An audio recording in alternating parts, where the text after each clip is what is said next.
Hiya, I'm Hayley and I'm going to make a video today to show you how to make kombucha for outside lives.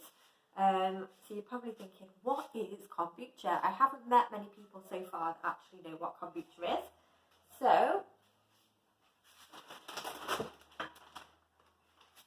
it's this, kombucha. This one's actually a Jun tea. It's very similar to kombucha.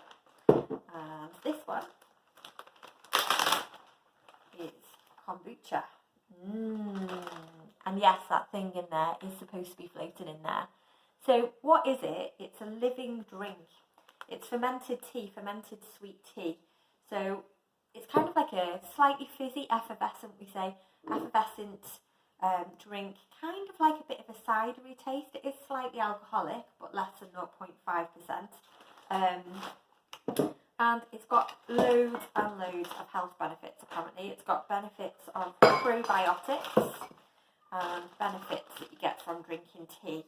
So, if you look on the internet, you'll find out millions and millions of claims. Not all of them have been backed up, but this drink, people have been drinking it, some say for over 2,000 years. They think it originated in maybe China or Russia. So, yeah, apparently if you drink tea, don't listen to everything I say, don't trust everything I say, question it. I used to be a tour guide, I do make stuff up, so yeah, question everything I say. But kombucha, yeah, so if you drink tea, it's got lots of antioxidant properties, it's going to make you look young and beautiful and feel wonderful forever. Probiotics, you might have heard of these before, maybe from drinks like Yakult or yogurts with live culture in. So probiotics are very good for your gut. So your gut is the whole of your digestive system. I printed off a little picture. Well, it's basically the tube that runs from the back of your mouth. Can you see this? Okay. So it's the tube that runs from the back of your mouth, from your esophagus, all the way through your stomach, through to your intestines. Oh, sorry, I'm pointing to the wrong bit. That was your heart. There's your stomach. There's your intestine. So you've got your small intestine, which isn't very small. It's really, really big. It's really long. And your large intestine all the way down to your anus. That's your digestive system, called your gut or your GI system as well. And your digestive system is actually amazing. Like what I've read on it the past few days, it just blows my mind. It's the largest hormone-producing organ in your body. It produces over 20 hormones. And if your gut's not balanced, if your gut flora, the bacteria and yeasts and things that live in your gut aren't balanced, not only does it have physical repercussions, it also has an effect on your mental health, on your mood. It's linked to obesity, diabetes, depression. So if you can improve your gut health, then go for it. And you can improve it through good exercise, diet, managing stress, making sure you get lots of sleep, and either taking a supplement or using a naturally fermented food. So you could try things like sauerkraut, so I'm going to make that in another video, kombucha, miso paste they use in some places, fermented vegetables, kimchi. So people have been doing it for thousands of years, so there must be something in it. So yeah, your gut contains trillions of bacteria and yeast. Now get this, you are actually more bacteria and yeast than you are human. There's over a trillion types of bacteria inside your gut. Some bad, but mainly mostly good. So we need to make sure we've got the balance there of good and bad bacteria. So the little picture I just showed you there, this is off the internet. I just literally Googled gut health, and along the bottom there, it's got some names of some of the bacteria that they focused on. Now, some bacteria they've not even done any research on, but some they focused on quite a lot. So here we go.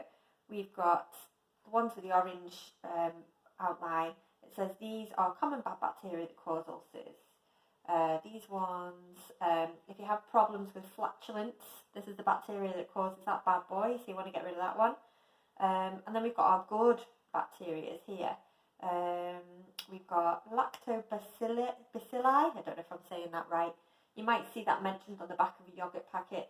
May ward off stress and anxiety. So you see the word may quite a lot, so they can't always prove these claims because they've not done enough research. There we go, a couple more that are linked to depression and anxiety. Here we go. Lots and lots of claims there, so you can check that out for yourself. Alrighty ho. So if you improve the health of your gut, not only through drinking fermented tea, or from improving lifestyle, exercise, health, what can you expect when we heal the gut? So I printed this little one off as well. So this is just, again, easily available on the internet. Wonderful Google. So you can see clearer skin, better moods, hormone balance, lower risk of disease, less food sensitivities, improved absorption of nutrients. So there we go. What's not to love on there? Righty-ho. So one of the questions I had about probiotics in general is, yeah, you eat these yogurts or you drink these teas, but hasn't it got to go through the stomach? And it's like pH 2 in your stomach, pretty much the same pH as a car battery. So how do these living things actually survive to get anywhere near your intestines to have a good effect there? So some bacteria are surprisingly resistant. You can get some very resistant strains, and you'd know this already because if you've ever had a disease or if you've been ill with something like diarrhoea, that's probably when bad bacteria have colonised and gone out of control. So they do get through, so stomach acid doesn't kill everything. And also there's probably good times or better times in the day to consume probiotics. So they say in the morning after your breakfast, because your stomach acid levels should then not be pH 2, they should be pH 4. So that's when most of the bacteria would have a chance of surviving to get through to your guts. Okay, so that's enough of me waffling. You actually want to know how to make it. Okay, so what you need to get for yourself is, first of all, a SCOBY. The thing is ace. It looks like a mushroom, like a fungus, and I initially thought it was a fungus, but SCOBY stands for symbiotic colony of bacteria and yeast. So check this out.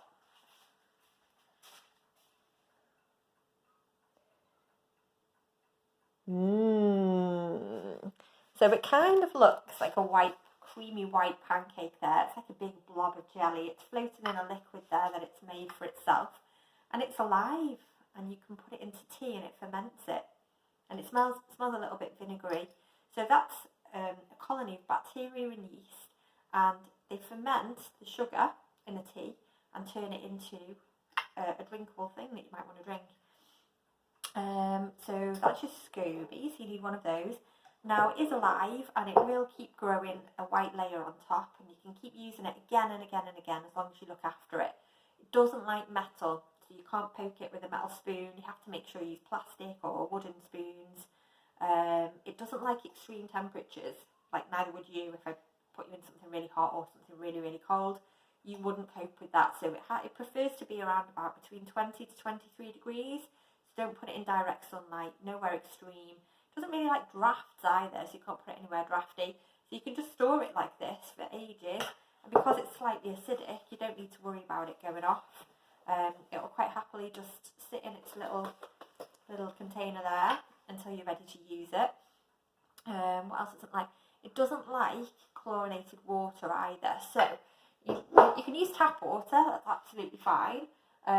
You might want to run your tap water through something like this, a little filter. It's got carbon in it. You can actually get little carbon blocks that you put in a jug of water to get rid of chlorine. But chlorine's a very volatile gas. It'll evaporate at room temperature. So if you just pour some water out of the tap into a jug and leave it for half an hour, the chlorine should evaporate anyway. And you're going to be boiling it in a kettle, so there shouldn't be any chlorine left. You can double boil it to make sure. If you put it in a jug and left it in the fridge overnight, it'll take about 24 hours for the chlorine to go. So you don't need to buy bottled water for this, in my professional opinion, she says. I've made it twice. But yeah, from what I've read, chlorine will evaporate at room temperature. So get yourself a jug of water ready and boil it up. So I think that's everything you need to know about that. So actually doing it, all you need to do is brew up.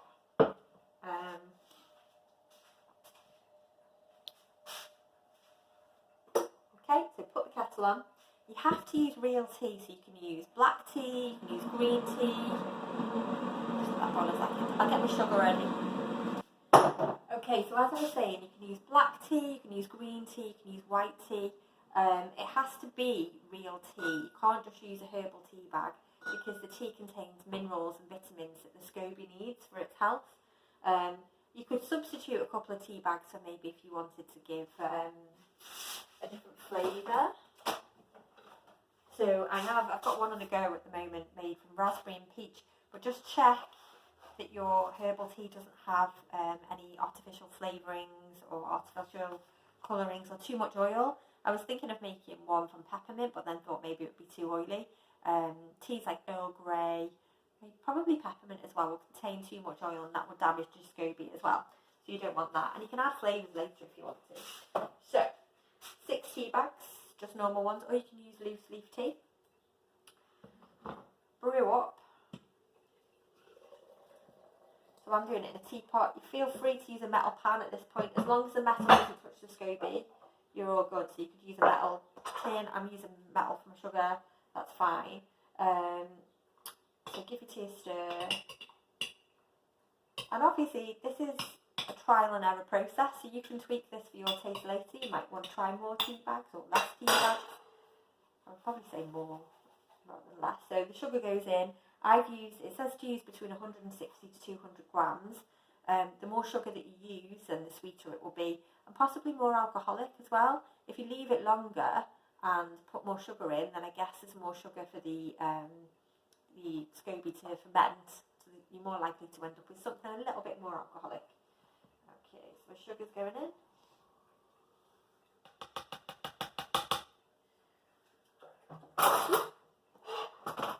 So you just leave that for half an hour.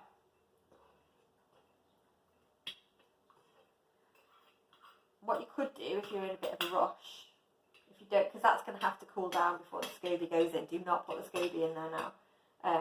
So that's going to have to cool down. So you might want to use less water in the tea that you're making. Save some cold water and then you can top it up later. It's up to you. So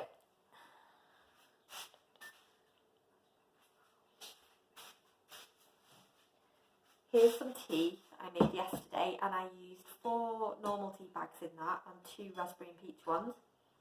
So it smells raspberry and peachy, so that's all good to go. And that's when your tea's finished brewing in there, that's what you've got. I've left it to cool to room temperature, and now I'm going to put my SCOBY in. So I'm going to save this one to make some Jun tea in a different video. Here's my other SCOBY. I kind of feel like it's a little pet now. Like I should give it a name. Remember, no metal.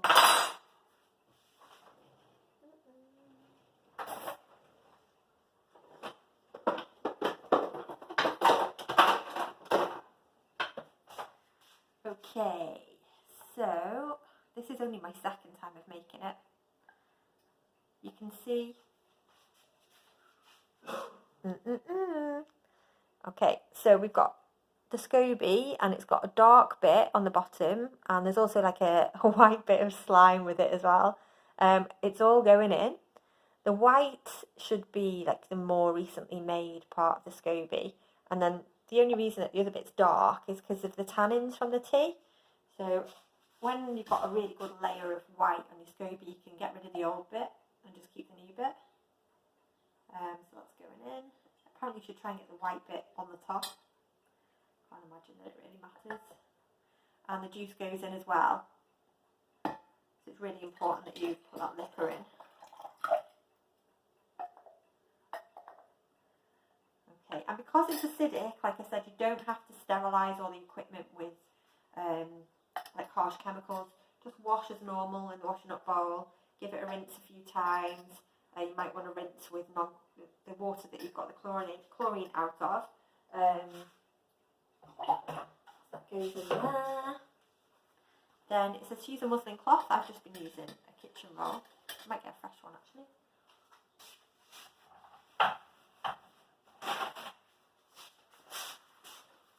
Okay, and then just put it somewhere between 20 to 25 degrees to ferment. So that should be all good now. And I write on the bottle when I started it. So They say between 9 days to 2 weeks. So kombucha. I'm just going to put today's date so I know when I started it. Now, all the scobies that you get will be slightly different. They're not going to be exactly the same.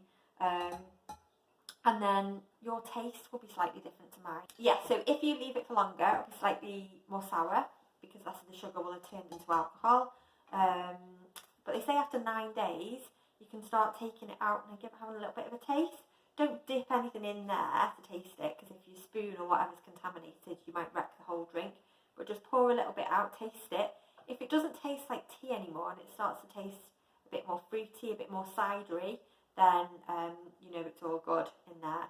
Now the first time I made it, I thought it just gone horribly wrong, because I looked and the SCOBY had formed a new layer and it had like all green blobs in it, and I was like, that's it, it's gone mouldy.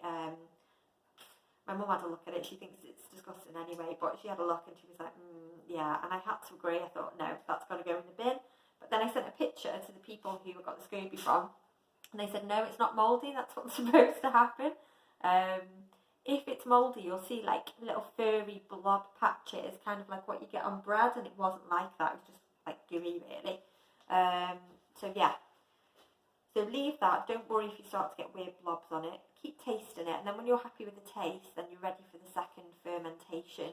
You can drink it after the first fermentation if you want to, but it's the second fermentation that gives it that fizziness that people like. Okay, so I think that just about covers the first bit, and I'll make another video on the second bit. So this is my mum and dad, they're going to try the kombucha. How come it's fizzing then? Is that the... So on the second ferment, the carbon dioxide gets forced into it. So there's 3 glasses there, you can have a little bit each. Hang on, there's something on the top. Yeah, that's supposed to be there apparently. Okay. You can just pick it out, or you can drink it if you like. That's decent. Why is it in my glass? It looks like a little... I'm not going to say what it looks like. You might want to not want to put too much in.